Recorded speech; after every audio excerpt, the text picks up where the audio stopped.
Ladies and gentlemen, welcome to episode 2 of The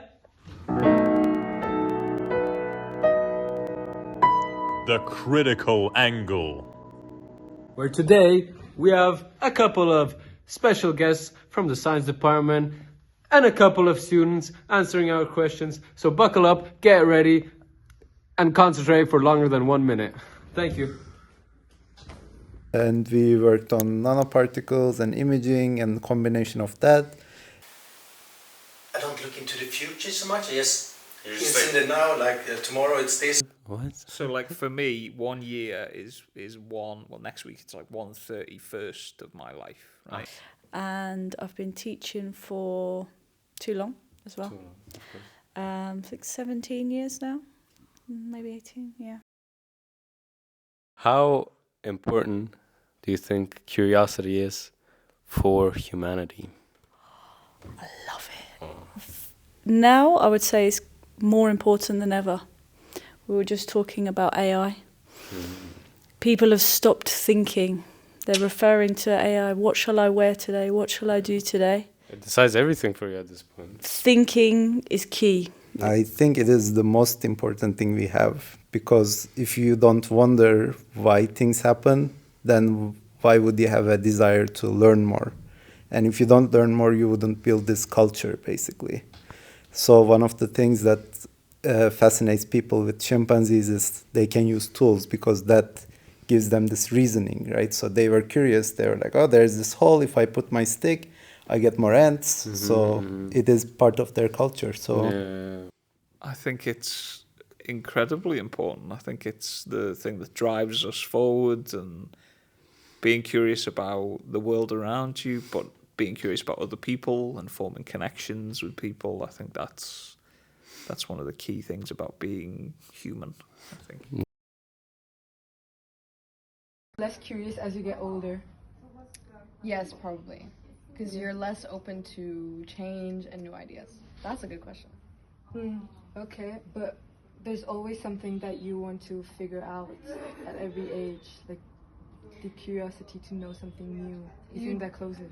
You do, but I think at a younger age, your brain has more space and more desire to learn new things. But when you're old, you're less open-minded, and you kind of feel like there's things that are the way they are just because they are. You don't want to find out why.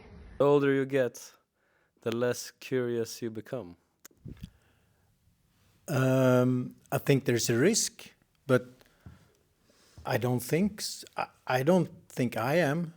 I think kids are normally curious, and then sometimes you just get old and bored, and then you stop being curious. But then, like, life stops. I think it's not like life stops, but yeah. But yeah, I kind of agree with you, because curiosity is the thing that kind of our wheel, that like keeps us moving, keeps us wanting to do things, find things, and explore and everything. So I think that's, in a way, that's what life is, no? Yeah, unfortunately, yeah, I do. I think I'd be interested to hear what some of the other people have thought about this. But yeah, I think I definitely have become a bit less curious, and it's something where it kind of goes in waves, where I try and force myself to be a bit more open to things and a bit less set in my ways as we kind of go on. Oh, good question. In a way, I think you feel like you know more. You feel like, well, no, when you're young, you feel like you know it all. Yeah. Then when you're older, you realise you know it all. You can drink water through your nose. I think I can. Would you? I won't, because I think I'll die if I use my nose to drink water. Okay. Do you think? I think so, yeah. You think it's possible? Okay. Would you give any advice on how to build your curiosity?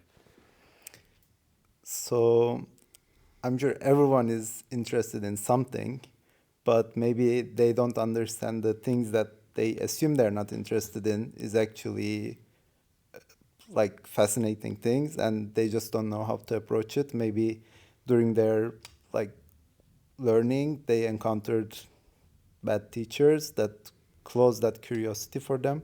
But if you look at everyday life, I mean, the science you learn is in the everyday life, right? So it's important to like view things differently and just ignite your own curiosity maybe so that you can continue in life. Definitely. I think sometimes you can throw yourself into a new interest, or you can try and look at things in a different way. In terms of career stuff, sometimes making a change is good. So I changed school a couple of years ago, and that's really got my interest back again and things like that. So I think that's been a big part of it. Oh, how can we build up your curiosity? I think just ask questions and listen as well. Who are you pointing at? Who are you I'm pointing to the viewers. Okay, viewers, not the you person listen, behind you the listen. camera. To listen and I guess maybe be curious about people. Everybody has something to offer, and everybody has their own story as well. So in a way, like be open to the world. Exactly. And then it's gonna. This open-mindedness, this global-mindedness as well, which is very, very important. Worked there, worked at China the Beautiful. You know what? She reminds me of something. Hey, what's up, guys? I haven't seen you in a while. Guys, I've been thinking. There's just this burning question in my mind. Right. If you specifically could be an animal for just one day, what would it be, and why? Tough question. Oh, bird easily. Bro, that was my answer. Specific Go. bird. Be specific, because science. Does it have to be? I have an like I a have vulture? question. Like Yeah, I was gonna say vulture. pterodactyl. They don't exist anymore. So vulture. I can't be Vulture. an animal. Why that would you also be a doesn't pterodactyl? exist. Because they're like the coolest. Because they can fly and they're also dinosaurs. Imagine being a dinosaur that can fly.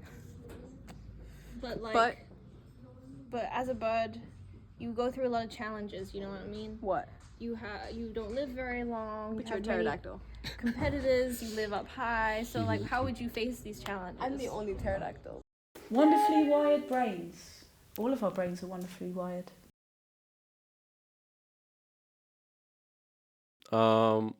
You have to give us one picture to describe humanity. What would it be? Oh. Surely it's got to be something good. You've got to pick something good about humanity, something positive, some kind of euphoric picture of everybody in a crowd, when we all come together in a crowd, in a festival. So like Martin Garrix's concert. I was thinking more kind of old school, I was thinking more like, let's go British, like, I don't know, the Queen's Golden Jubilee, where everybody's out in the street with their families, having a nice tea party, celebrating together. Yeah. Good response. It would be a mother, like protecting or holding her child or comforting a child, like singing. So, Like an artwork or something that like explains humanity for an alien. Okay. I guess I would show the Venus painting.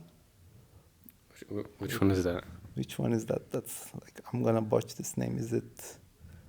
The one with the she's in the shell. Yeah, she's standing in the shell. Yeah. Like that. Oh, that's beautiful. Yeah. Like it's, I don't know. It's just the tranquility and the beauty. Everything is there. So yeah. So that's a good picture. Yeah, to show. that is a good picture. Planets, pictures. Yeah. Oh, I've got both of them on there. Wow. There you go. So that's the pale blue dot one. So that's it. That's Earth. So that's it. Can we get that? Oh my god, his zoom is awesome. Oh, wait. Yeah. So that's the pale blue dot. We'll edit on the actual picture. We'll do it in post. Oh, and then is it that one? That one, I think. That's the ultra deep field. So that's an empty section of sky. But when you zoom in on it, it's not so empty.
Thank you very much.